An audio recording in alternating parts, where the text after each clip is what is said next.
So this should be fun. Right now, I'm about to show you two lenses. This is lens A. Take a hard look at lens A. Stare into my gorgeous eyes. Lens A. Here comes lens B. Once again, look at the baby blues. Lens B. What do you think? Feel free to pause the video and comment down below the differences you see between the two lenses. Are there big differences between these two lenses? Well, hopefully, because one is a $1,400 lens and the other one that you're looking at right now is about $100. So we should talk about it.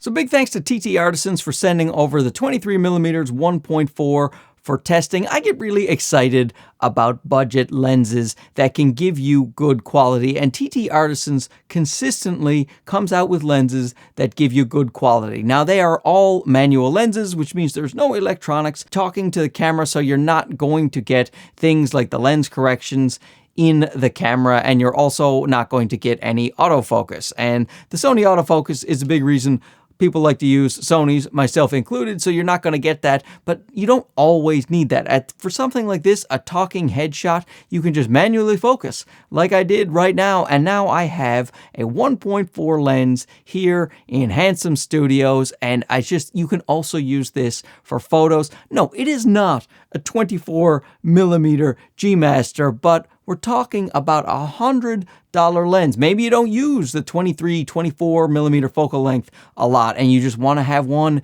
in your bag, or maybe you're on a tight budget, but you still want really good quality and a really bright lens, a 1.4 lens for your photos and your video. Well, this may be the lens for you. At $100, it's hard to argue against it. So this is an aps-c lens or micro four thirds, depending on which camera that you are buying it for. It's available for most mounts. I will put them all on the screen here. On my little Sony, the little ZV-E10 that you're looking at, you have a 1.5 times crop in terms of full frame equivalence field of view. So you're looking at about a 35mm field of view, which is absolutely perfect for my studio. This is the type of focal length that I have used most of the time in my studio here. I love a 35mm full frame field of view equivalence. Goes from f1.4 to f16 with this tiny little aperture ring that is on the end of the lens, which is really sharp and not that comfortable to hold, but I really don't mind. It has some clicks,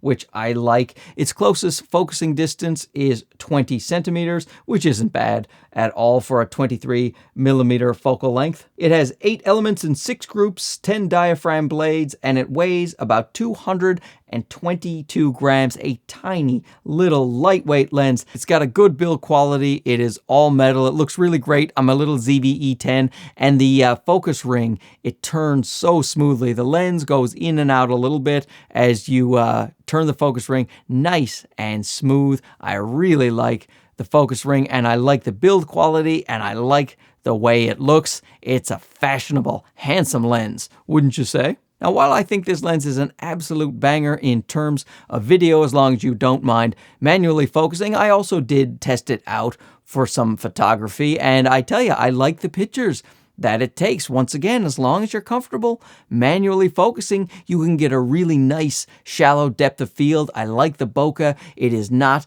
too busy back there. It looks nice and smooth. The color rendition is great. It is sharp in the center, even down at 1.4. The edges are a little bit soft at 1.4, and you get some vignetting, but as you stop down, that vignetting starts to go away. And let me tell you something, at around f8, the lens is sharp, corner to corner with no vignetting, and it looks really great. You want to take, architecture, landscapes, things like that, where I often shoot at f8. This lens is great. Between f8 and probably about f11 is the real sweet spot for this lens. The lens is actually pretty good with chromatic aberration. The LOCA, the longitudinal chromatic aberration, it does a good job with that as well. And that f1.4 is going to be so great when you have really low light situations for both photo and video. A lot of people are going to want to use this lens for astrophotography, and that makes a lot of sense, but there is a little bit of chroma smearing, so your stars and stuff, they may not be so great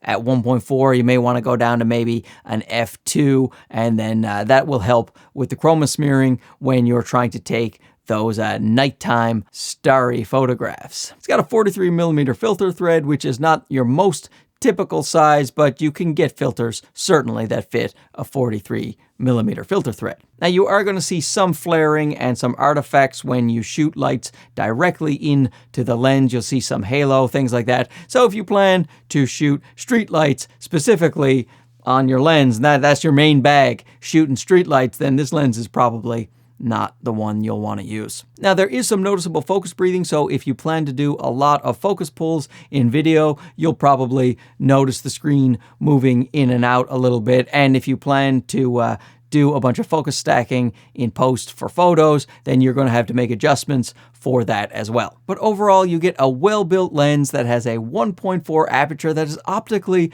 pretty good for about $100. I just don't see how you can go wrong with this little fella in your kit. So once again, thanks to TTArtisans for sending out this lens for review. Don't forget to like, subscribe if you haven't already. Of course, you've already subscribed. Leave a comment down below if you like to use manual lenses. If so, what manual lenses do you use? And we'll talk to you again soon. Okay, bye-bye.